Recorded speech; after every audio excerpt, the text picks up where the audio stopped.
Bonjour. Vous êtes-vous déjà endormi au soleil, sur la plage, pour finalement vous faire réveiller par l'eau froide qui vous paraissait pourtant si lointaine avant votre sieste?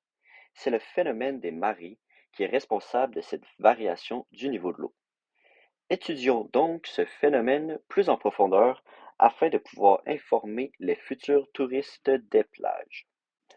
Vous savez sans doute qu'il y a deux types de marées, les marées hautes et les marées basses.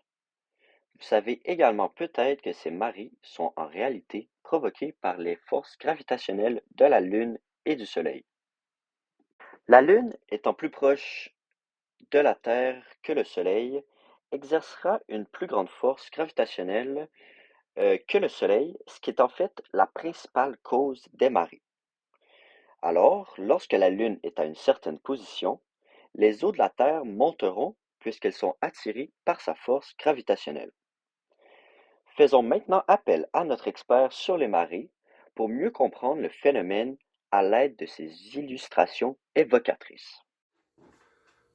Le Soleil exerce aussi une force gravitationnelle sur la Terre, tout comme la Lune. Cependant, cette force est beaucoup moins forte que la force de la Lune. C'est l'addition des forces gravitationnelles de la Lune et du Soleil qui provoque les marées hautes.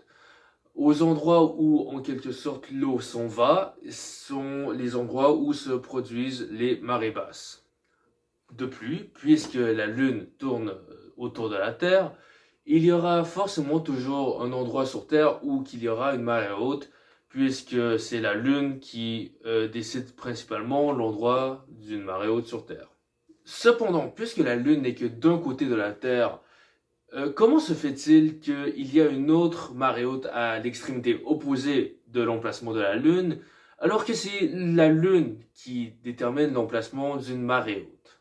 En fait, cela est en raison de la force centripète. Puisque la Terre tourne sur elle-même, cela exerce une force centripète sur les eaux de la Terre, ce qui feront qu'ils auront tendance à s'éloigner du centre de la Terre.